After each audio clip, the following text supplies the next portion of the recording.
And now to the biggest and the most happening story from the United States of America, the Republican National Convention. As I speak, the second night of this event is underway in full swing. I'm here to talk to you about the first one. And I can only think of one word to describe it: spectacular. The festival of optimism that we saw on the first night was astounding. The grand old party clearly took some notes from the drawbacks of the Democratic convention. They did not start their event on a dull note. They were in attack mode on the very first night, from racism to economy to the American dream and, of course, China. The Republicans came prepared and countered the Democrats on every aspect. Let's bring you the highlights: the good, the bad, the hits and the misses. We're starting with the hits. Nikki Haley stands out. The showstopper of the night. She made a compelling political case for Donald Trump's re-election. A former ambassador to the United Nations, Haley made up for the political experience that many of the evening speakers lacked. From North Korea to the United Arab Emirates, she highlighted all the successes and the perceived successes of Trump's foreign policy.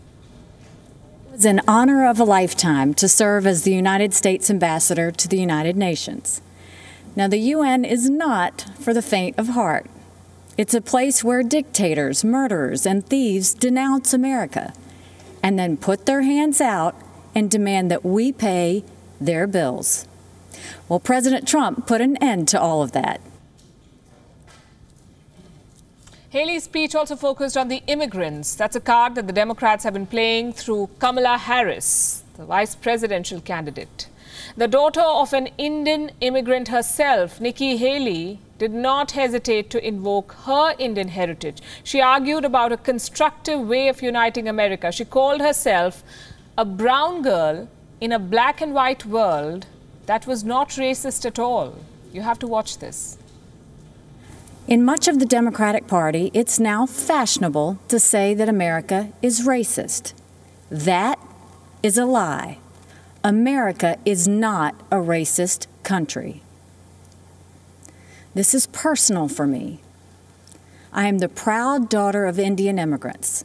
They came to America and settled in a small southern town. My father wore a turban. My mother wore a sari. I was a brown girl in a black and white world. We faced discrimination and hardship, but my parents never gave in to grievance and hate. Now to the second star of the night, the U.S. President's Trump card to sway black voters. Senator Tim Scott from South Carolina, the only black Republican in the U.S. Senate, he presented a point-by-point rebuttal of the entire racism narrative the Democrats have been fueling for weeks. And just like Nikki Haley, Tim Scott, too, drew upon his own life story and criticized Joe Biden for painting a dark picture of America under Donald Trump. I'm going to ask you, the American people, not to simply look at what the candidates say, but to look back at what they've done.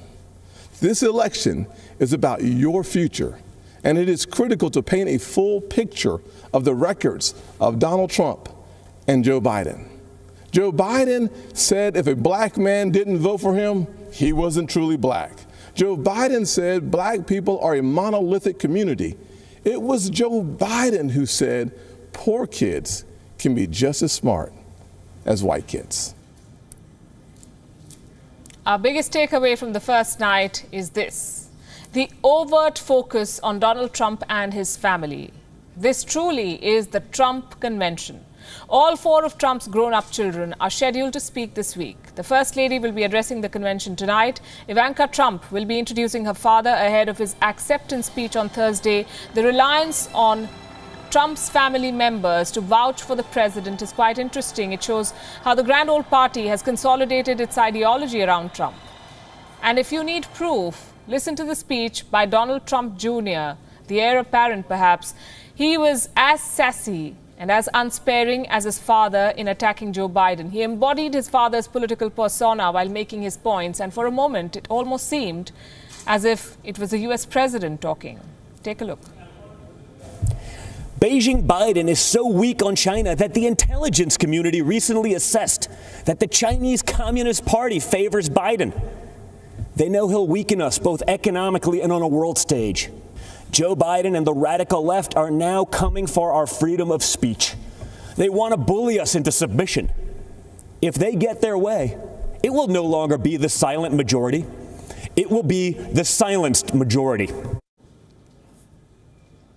And Donald Trump Jr. did not come alone. He brought his girlfriend along, Kimberly Guilfoyle, the national chair of the Trump Victory Finance Committee. She delivered a high-spirited and exuberant speech on the soul of America, but she probably forgot that she was speaking inside an empty auditorium. You have to watch this.